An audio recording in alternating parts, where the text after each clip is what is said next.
दोनों हाथ जोड़कर आप सभी लोगों को नमस्ते एंड वेलकम टू नीर यादव क्लिप। अगर आपको लंबी वीडियोस देखना अच्छा नहीं लगता या आपके पास हमारी लंबी वीडियोस को देखने का टाइम नहीं है तो आप इस चैनल पर हमारी छोटी छोटी नन्ही मुन्नी वीडियोस को देख सकते हो एंड बुक की बातें सीख कर आप अपनी लाइफ को इम्प्रूव कर सकते हो। So enjoy the clip. American लोग movies, music, video games, sports and books पर मिलाकर जितने पैसे एक साल में खर्च करते हैं उससे ज्यादा पैसे अमेरिका के जो गरीब लोग हैं वो लोग लॉटरी के टिकट पर खर्च कर देते हैं। हर साल ऑन एन एवरेज वो लोग $412 लॉटरी के टिकट पर खर्च करते हैं, जबकि उन्हीं 40% अमेरिकन के पास जो लोग लॉटरी का टिकट खरीदते हैं इमरजेंसी के लिए उनके पास $400 भी नहीं होते और लॉटरी जीतने की जो संभावना होती है वो लाखों में से एक होती है। यानी उन लोगों को अपनी सेफ्टी एंड सिक्योरिटी के लिए जो पैसे बचाने चाहिए उन्हें वो एक ऐसी संभावना के लिए खत्म कर देते हैं जिसके सच होने की संभावना लाखों में से एक है। वैसे आपको ये मूर्खतापूर्ण लग रहा होगा ना, आप सोच रहे होंगे कि ये लोग कितने ज्यादा बेवकूफ हैं कि घर में इतनी सारी प्रॉब्लम्स है, इनके पास इमरजेंसी के लिए पैसे नहीं है और ये लोग सट्टे लगा रहे हैं। पर इसी चीज को लेकर जब उनका इंटरव्यू लिया जाता है तब पता चलता है कि आखिर लॉटरी टिकट खरीदने के पीछे उनके दिमाग में कौन से लॉजिक चल रहे होते हैं। वो लोग बताते हैं कि जैसे तैसे करके वो लोग एक सैलरी से दूसरे सैलरी के बीच में बहुत ही ज्यादा फाइनेंशियली स्ट्रगल करके जीते हैं। पैसे बचाने की दूर दूर तक कोई संभावना नहीं होती, ना ही कोई अच्छी नौकरी पाने की संभावना होती है। वो लोग छुट्टियां नहीं मना सकते, कार नहीं ले सकते, हेल्थ इंश्योरेंस तक नहीं ले सकते। वो लोग एक सेफ एंड सिक्योर जगह पे घर नहीं बनवा सकते, अपने बच्चों को लोग कॉलेज तक नहीं भेज सकते। ऊपर से वो लोग बहुत ज्यादा कर्ज होते हैं और तो और उनको बहुत ही ज्यादा मेहनत का काम करना पड़ता है। यानी उनके अमीर बनने की दूर दूर तक कोई संभावना नहीं होती और इसीलिए वो लोग लॉटरी का टिकट खरीदते हैं, क्योंकि जब वो टिकट खरीदते हैं तब उन्हें उस सब पाने का एक रास्ता नजर आता है। उन्हें उम्मीद की एक किरण दिखाई देती है कि जो सपने देखते हैं उन्हें शायद वो पूरा कर सकते हैं। आपको लग सकता है कि लोग मूर्ख हैं, पर एक्चुअल में वो लोग मूर्ख नहीं है। ऑथर बताते हैं कि लोग पैसों के साथ कुछ मूर्खतापूर्ण हरकत करते जरूर हैं, पर कोई भी मूर्ख नहीं है। बात सिर्फ इतनी सी है कि अलग अलग जनरेशंस के लोग जिनको पालने वाले माँ बाप के इनकम अलग अलग है, पैसों को लेकर उनकी सोच अलग अलग है। जो लोग अलग अलग देश, अलग अलग एरिया, अलग अलग इकोनॉमी में पैदा हुए, जिन्होंने दुनिया को बहुत ही अलग अलग तरह से देखा, उसे अलग अलग तरह से एक्सपीरियंस करा, वे लोग एक दूसरे से बहुत ही अलग अलग life lesson and financial lesson सीखते हैं कि आखिर दुनिया चलती कैसे है, पैसे काम कैसे करते हैं, या हमें अपने पैसों के साथ क्या करना चाहिए। देखो, हर किसी का अपना खुद का एक्सपीरियंसेस होता है और आपके जो पर्सनल एक्सपीरियंसेस होते हैं वो बहुत ही ज्यादा इफेक्टिव होते हैं आपकी लाइफ के लिए, कंपैरिजन टू उसके जो आप वीडियोज के थ्रू, बुक्स के थ्रू या लोगों के थ्रू सीखते हो।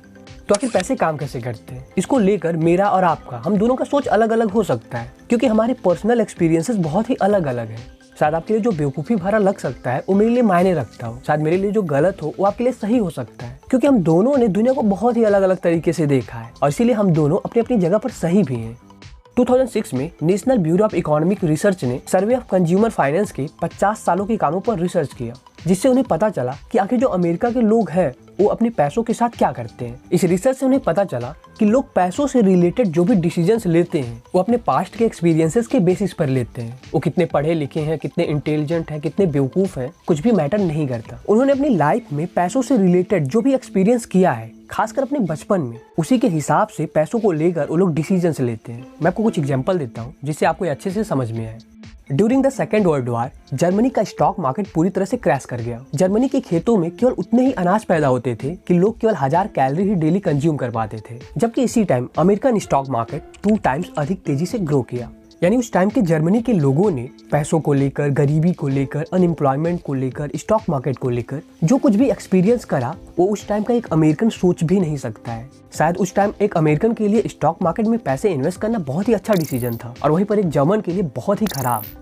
ऑथर बताते हैं कि अगर आप गरीबी में पले बड़े हो, अगर आपने बहुत ज़्यादा फाइनेंशियली स्ट्रगल देखा है, तो आपकी पैसों को लेकर जो सोच होगी वो एक अमीर आदमी की सोच से बहुत ही अलग होगी। शायद एक अमीर आदमी के लिए बिजनेस स्टार्ट करना, पैसों को इन्वेस्ट करना एक सही डिसीजन है, जबकि एक गरीब आदमी के लिए नॉर्मल सी जॉब करना और अपने पैसों को सेव करना एक सही डिसीजन हो सकता है। यानी एक के लिए जो सही हो सकता है वहीं पर दूसरे के लिए वो चीज़ गलत हो सकती है और यहाँ पर दोनों ही अपनी अपनी जगह पर सही है।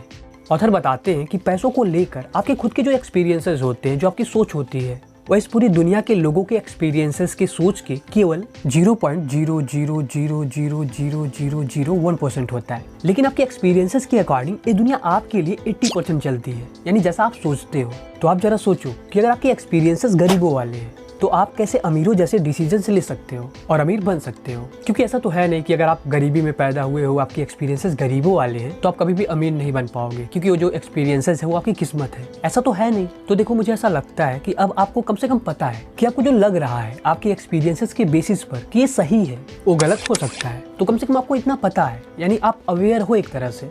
तो इसलिए आप सोचो, समझो, एनालिसिस करो, बुक्स पढ़ो, एक्सपर्ट लोगों से सीखो और फिर अमीर लोगों की तरह डिसीजन लो, एक्शन लो और फिर अमीर बनो। ऑथर ने एक और बहुत ही ज़्यादा इंपॉर्टेंट चीज़ बताया है कि कुत्तों को 10,000 साल पहले पालतू जानवर बनाया गया था, पर वो अभी भी अपने पूर्वजों जैसे कुछ कुछ कांड करते हैं। जबकि हमारा जो मॉडर्न फाइनेंशियल सिस्टम है, इसमें जो हमारा एक्सपीरियंस है वो बस कुछ ही सालों का है। किसी को 2, 4, किसी को 10, किसी को 20, किसी को 50। यानी अभी हम मॉडर्न फाइनेंशियल सिस्टम के लर्निंग फेज में हैं। तो आखिर कैसे हम 100% परफेक्ट डिसीजन ले सकते हैं? शायद ही पॉसिबल नहीं है। तो इसलिए आप गलतियाँ करते रहो, सीखते रहो। तो अब जब आप किसी को देखो कि वो आपकी तरह पैसों के बारे में नहीं सोचता, आपकी जस्ट अपोजिट डिसीजंस लेता है, तो आप ये मत सोचो कि वो बेवकूफ़ है। बस उसके लाइफ के एक्सपीरियंसेस आपसे अलग हैं। अगर इस वीडियो से आपको कुछ सीखने को मिला हो तो वीडियो को लाइक करो और अपनी फैमिली एंड फ्रेंड के साथ शेयर करो। And don't forget to subscribe and hit the bell icon.